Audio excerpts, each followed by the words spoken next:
Hi, good morning everyone. So today we will be doing a webcast. It is brought to you by Products Leaders Forum by IPL.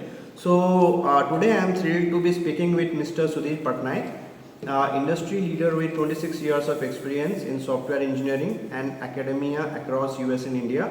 He is currently working as an advisor to Portal Inc., a Gen AI startup based in US. Prior to this, he was a vice president and business technology at Prudential Financial in New Jersey, USA. In India, he had worked in Intuit India Development Center as vice president of platform engineering and other engineering leadership at Dassault R&D, Bangalore, and Mysis Healthcare, India. In academics, he holds a PhD in computer science from MS Ramaiah University of Applied Sciences. He is a senior member of IEEE and ACM and fellow at Institution of Engineers India. He has published technical and research articles in iOS Press, IEEE, ACM and many IT conferences and journals. So today our topic is AI, a practitioner's perspective. So we are going to see how AI is going to be relevant to all aspiring product managers who can use the AI to build very impactful products responsibly and effectively. Hi Sudhir. So you had a very long journey in tech. How did AI first show up in your professional career, and how was your relationship with it evolved over the years? First of all, thank you for inviting me to the Product Leaders Forum for this talk. Greatly appreciate. Good morning, everybody. So for me, AI started way back in 1994 when I was doing my master's at REC Rourkela. We had a Center for Artificial Intelligence funded by Virginia Tech in the US, and I was fortunate to be working there as a research associate besides my master's. And that was my first exposure to neural networks and fuzzy logic. Wow. Which is what people call these days as AI. Right. So, but it was under the Department of Electrical Engineering. So I used to do research for electrical domain, that is power and waveforms, signals and frequency, and electrical transmissions, using a tool called MATLAB. Yeah. Right. So those were the days.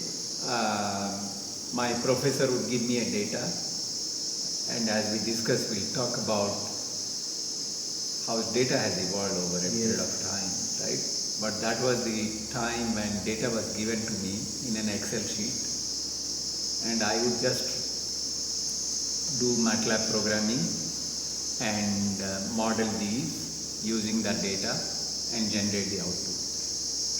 So that was my exposure, and by virtue of working in that lab, I had an opportunity to publish a paper with my professor in IEEE, one conference in Malaysia, and National Systems Conference here in Coimbatore. So those were the three publication presentations that came out of my research. That was my first exposure. You may ask, what was I familiar with those days? Fortran. Right. Fortran was our undergrad programming language. Right. Fortran 77. So with Fortran programming language, I was able to do programming in MATLAB, implementing NN and fuzzy logic algorithms. Wow, like from those days and to the current stage of LLMs, we have come a long way. So now coming to my next question is around the same area. So in your view, what are the key shifts in AI landscape between then and now? Then means from that time till now. Yeah, no, it's interesting you asked that question. if you think about AI, I think data is the underpinning or foundation to AI.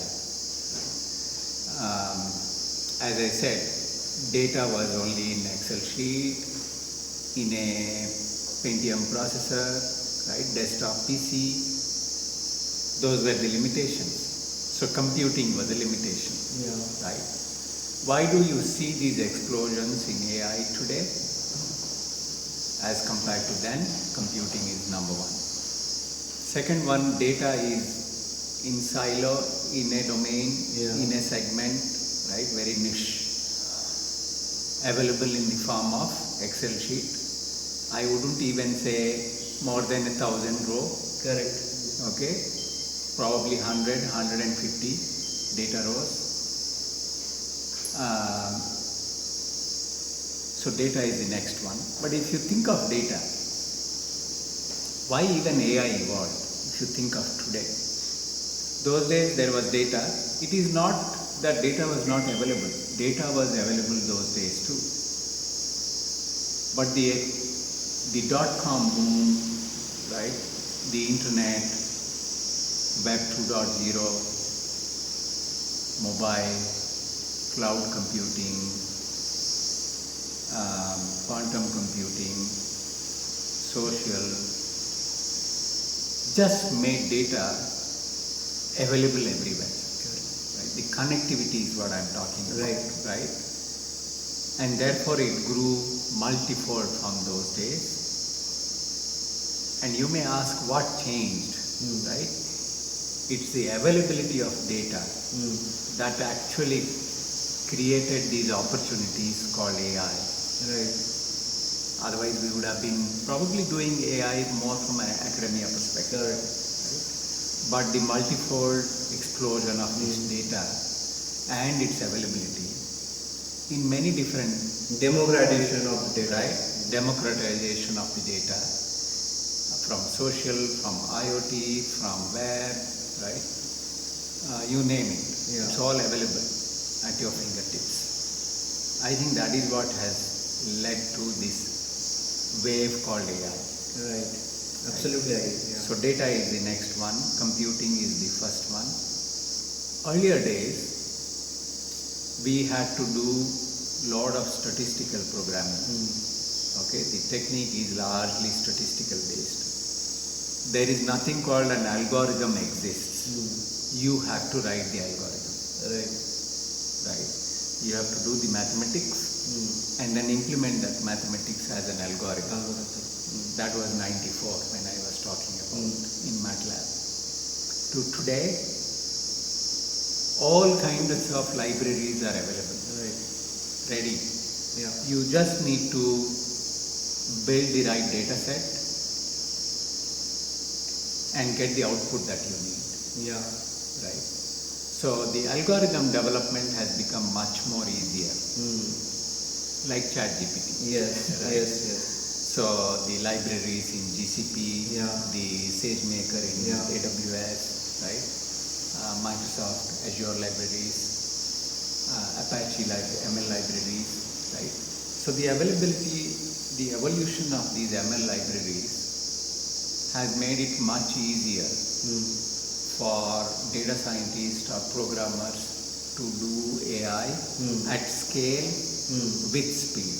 Right. So that's a significant shift that has happened. Absolutely, completely agree. Because of the data democratization, compute power, networking, and all these things have definitely enabled what would have been dreamt 30 years back. Exactly, and the more recent development in LLM, think of that. Correct. Right? Some say LLM, some say small LLM, right? But LLM fundamentally. But whether it is LLM or AI or machine learning itself, these terms never existed in the early 90s. Right? If I take you back to AI, I was reading just last week, the first AI program was developed in 1958. Okay, it is that old. Mm. But then with limitations around computing, around Yeah. data, around availability, Yeah. right, speed, scalability, the AI research was largely confined to academia Yeah. for many decades, Yeah. right? Only with this internet Yeah. and data explosion Yeah. is where AI is beginning to take shape, I would say. Yes. It hasn't fully formed, Yeah. but there is so much that we can achieve Yeah. with what's going on in the world. Absolutely. And LLM being the latest example. Yes. Yes. Absolutely. Very foundation. So that's where I am. Thanks, Sudhir. So we'll go to the next section on the practitioner view. Since our target segment is aspiring product managers, so we'll go and see how these technologies are being used in the real world business sense. So the next question is, you have been applying AI in real world scenarios, but what are some of the domains or projects where you have seen AI drive clear business value or has a lot of real world potential, life saving potential? There are two different ways to look at it, Manohar. One is the computing, right? The NVIDIAs of the world, the Intels of the world, the AMDs of the world, right? So they are providing us the computing environment and the associated platforms and frameworks. So I would call them as the producers. Yeah. Okay. Then we come as practitioners Yeah. who are the builders, Yeah. right? Who build the frameworks and the libraries on that environment. Yeah. Then comes the consumers, Yeah. right? Right. Now, where I as a practitioner have seen the acceleration or progress, I would say, is on the compute Mm. and is on the building, Okay. on the builders, Mm-hmm. right? Mm. Compute, build, Mm. consume. Mm. Not much on consume, Mm. right? If you divide consume into an enterprise consumer Mm. and an end user as a consumer, Yeah. right? Maybe on enterprise consumer, they are consuming the frameworks and the libraries that you and I as practitioners are building on the computer environment. Mm-hmm. But how does it benefit the real end user? Mm. Yet to be seen. Got it. Mm. Okay? Yet to be seen means, yes, seen in different ways. I can give examples. Like Probably Cursor being one of code generating tools many companies have. exactly. You started using it in Exactly. code. Developer productivity, Yeah. right? I think a large part of this AI, its application is in process automation, Yes. okay, or workflow automation, Yeah. which is to me an inward facing engineering effort being improved, Right. right?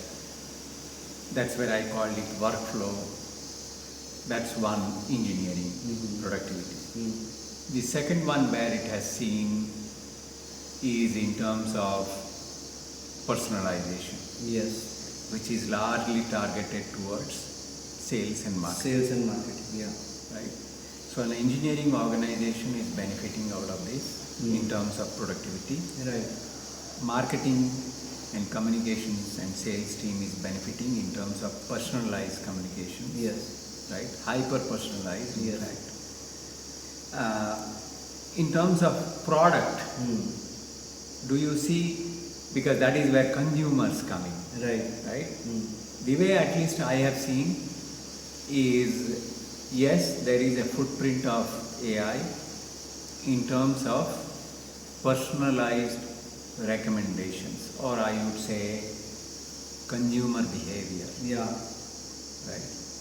Like I like the book. 10% of customers like you Yeah. like this book. Because I see like in food delivery apps or like hotel booking apps, when you open the app between different persons, they are Yes. also looking different. Yes, but it's largely recommendation engine. Correct. If you go to the back end of it, Yeah. it's an ML recommendation. Yes. Right.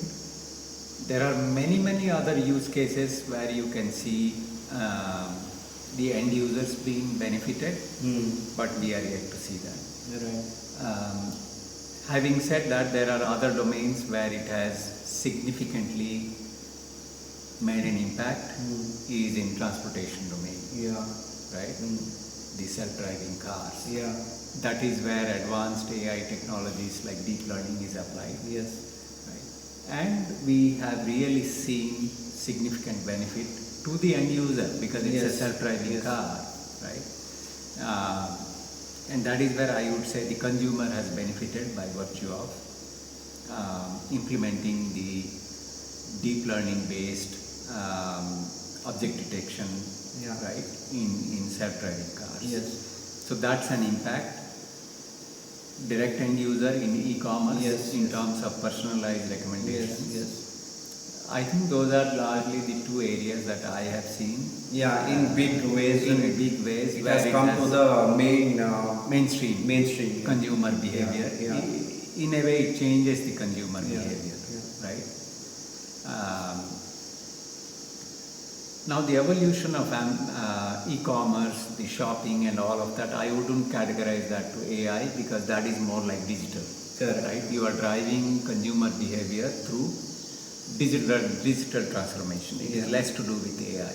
Right. AI is what we just talked about, Yes. self-driving car, right, in transportation, hyper-personalized recommendation in e-commerce for consumer behaviors, and more to come. I think the chat GPT that we are talking about is probably a medium. Yeah. To me, it's like a DOS command. That's correct. You are giving a front end to the consumers. Yes, absolutely. It's a Q&A app, Correct. if you will. Yeah. Right. The other area where I see consumers have benefited, since you are asking, one is transportation, one is e-commerce, the other one is self-servicing, where I call them as chatbots. Yeah. Right. If you look at HDFC Yeah. or any other banking apps, Yeah. right, where they provide the chatbots, Yes. they are all built on AI, Right. right, ML models. Yes. So I think that also is you don't have to call the call centers. How can you help yourself? Yeah. Right. So that is another area where it has directly impacted the Absolutely. consumers. Yeah. These are the three. Fantastic. Like we completely understand all these points because we see them live in our daily lives. Yes. So now that we have gone through it from the practitioner's point of view, I want to go in the area of myths and facts. So the question that I want to have in front of you is like, what are the common pitfalls or misconceptions that new product managers or tech teams have when working with AI? Very interesting question, and I think a thoughtful one too. Thanks, Manohar. I wonder how you think about all this.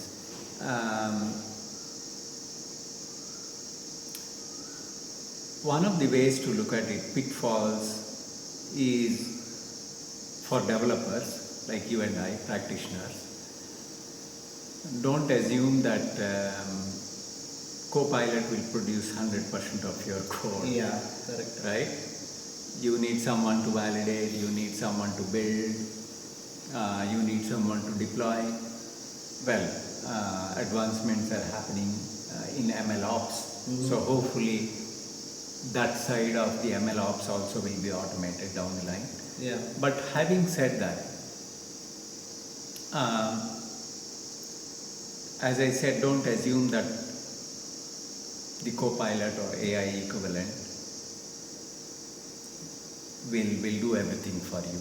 Yeah. Right? Let me give you an example.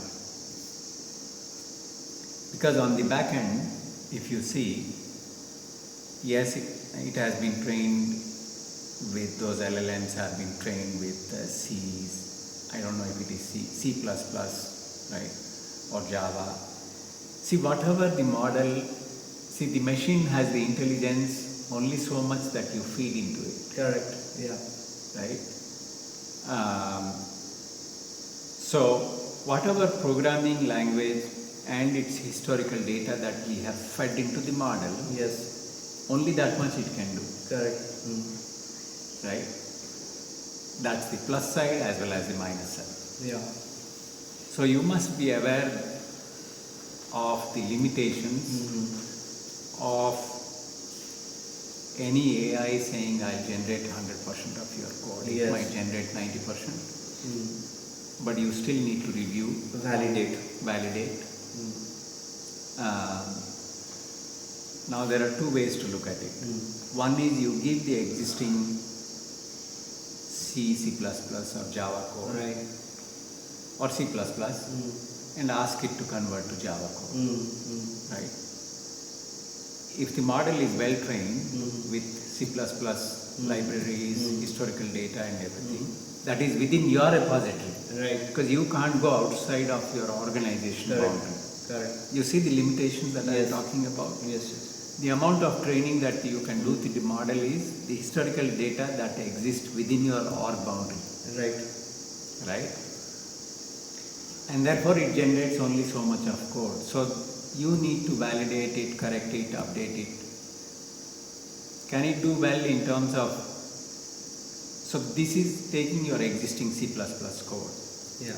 Let's take a new problem that you want it to develop, because that is where productivity comes. Right.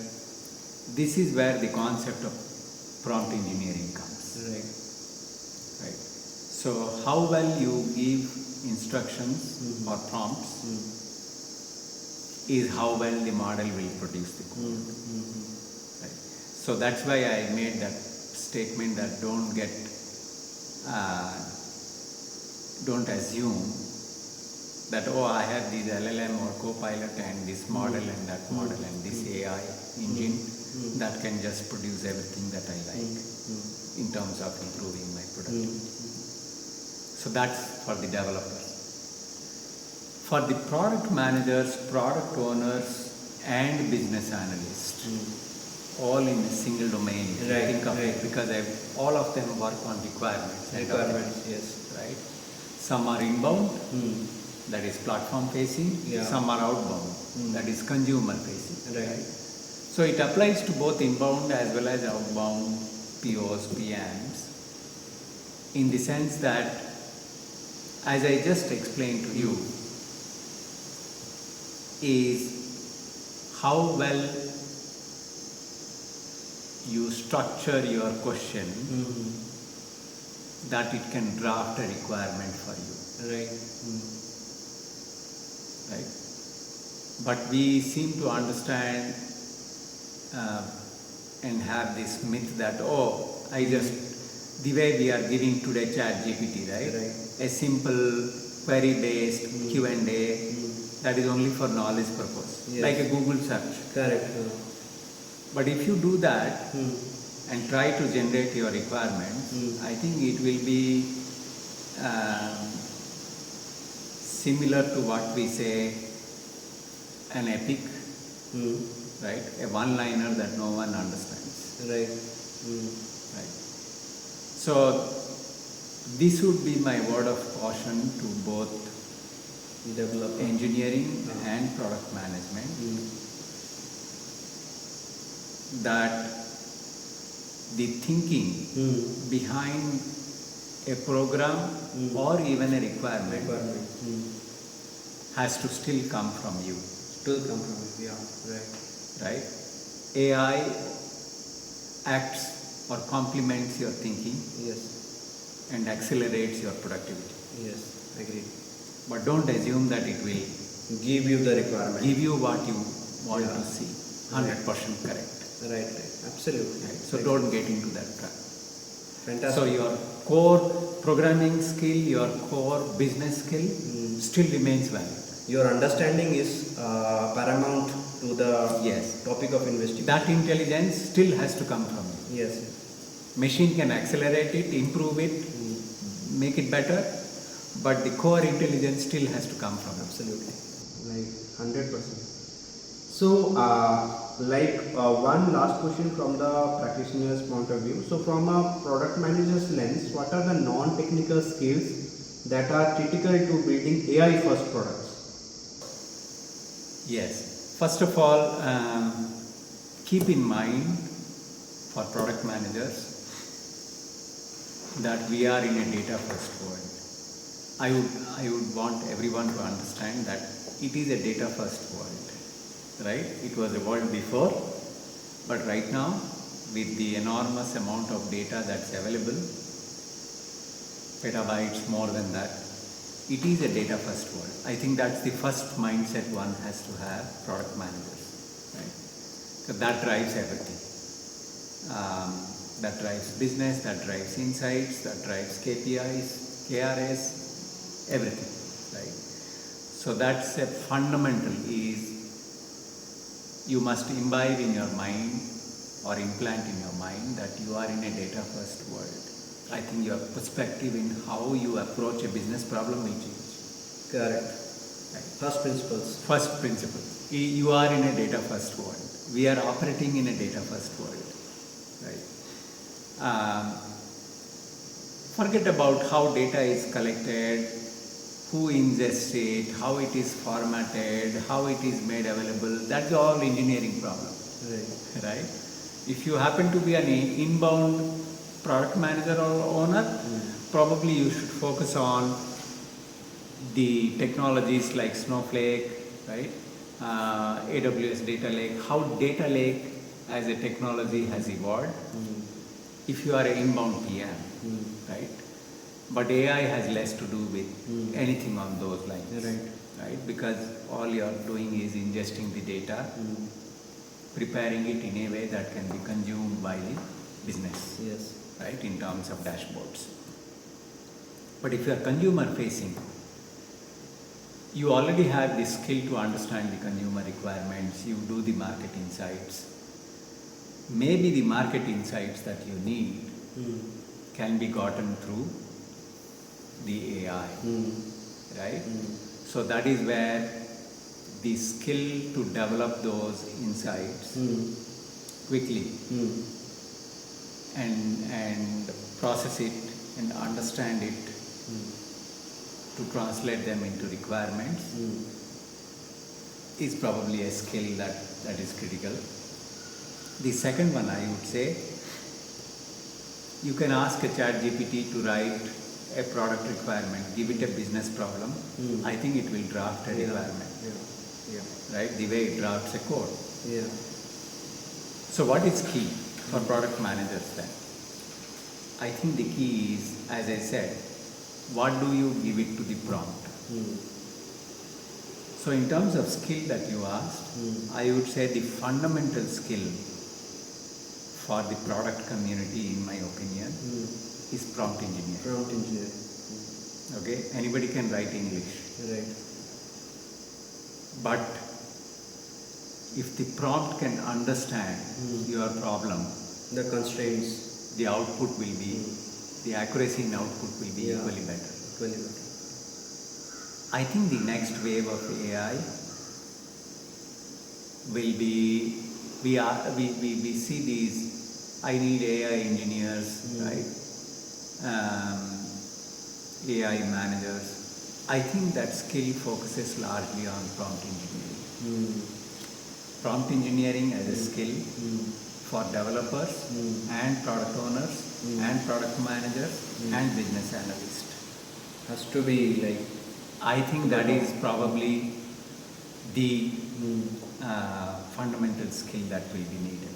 Right. The second one is, of course, the machine learning and the algorithm development that continues to stay with data scientists. Right? Yes. So the data scientists will continue with their ML programming, algorithm development. Data analysts will continue with their dashboards using Power BI. Right? And the product owners, product managers and developers, that is where we see a shift To prompt. in prompt. Got it. You got it now? Yes. Fantastic.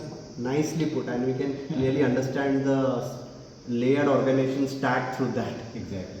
So I will now go to a future outlook question. So what excites you most about where AI is heading next? Are there any frontier technologies that PMs should watch out or prepare for? I think this applies in general, Manohar, I would say, not necessarily PM. I think we as a PM community probably we need to catch up on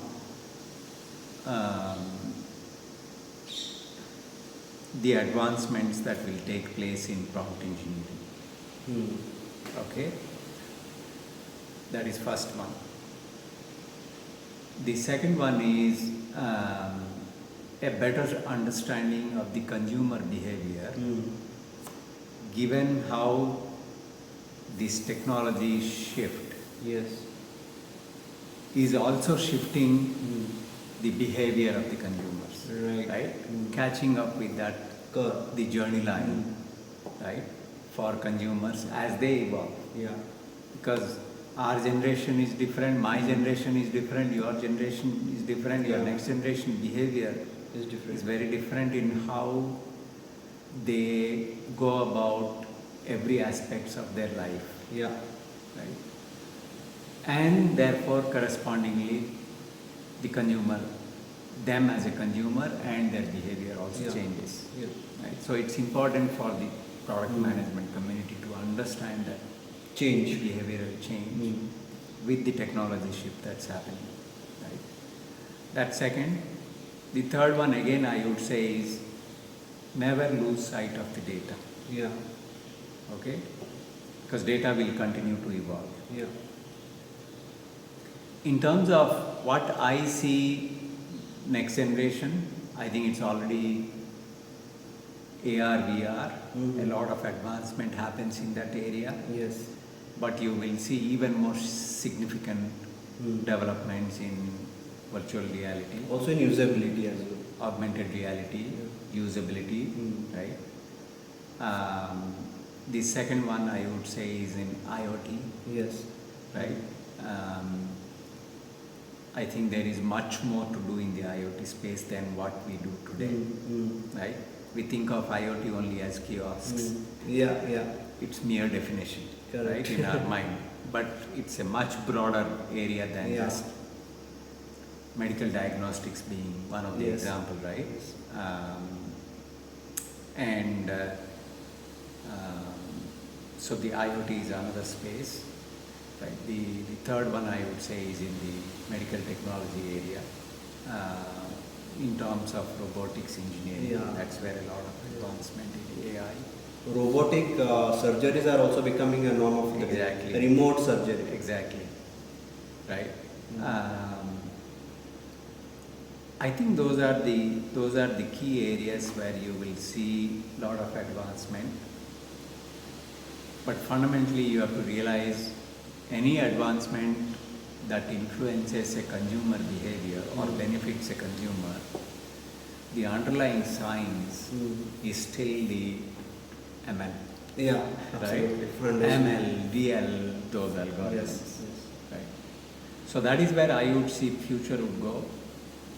I think we will become much more productive in terms of our day-to-day activities. Yes. Right? Be it engineering, be it product management, be it business analysis. Yeah. I think it will make us much more productive. Absolutely. Absolutely agree to this point. So now on the closing thoughts. So if you had to give one piece of advice to your younger self stepping into AI for the first time, what would be at this point of time you would give that advice? Yes. Very good question. One thing that I would tell myself, look at all the innovations happening in AI, part one. Get a peek into one or two areas within each domain or domain that you are passionate about.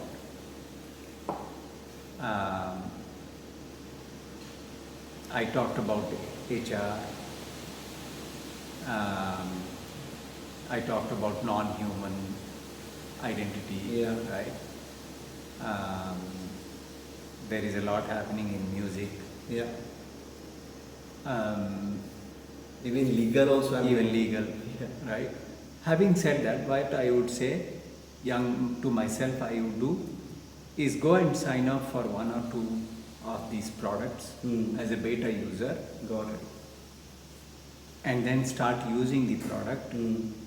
That is the best way for you to familiarize yourself into what's happening in the world of AI and write a blog about it. Publish a blog about Your understanding. your findings, Got it. understandings, and your review of that product. Fantastic. I think that is one of the, if I were to do differently, in fact I'm planning to do, is do this exactly. Do this.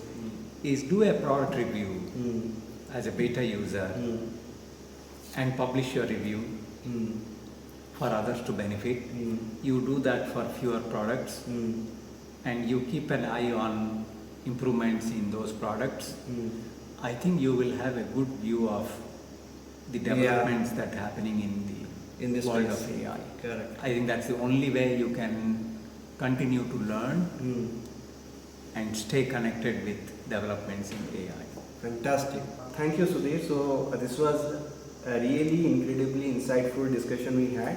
For those of you who are watching, like all the aspiring PMs, remember that AI is not just about algorithms or technical things, as we said, right? It is about solving real customer problems, understanding their pain points, but with the right mindset and the tools that AI has enabled.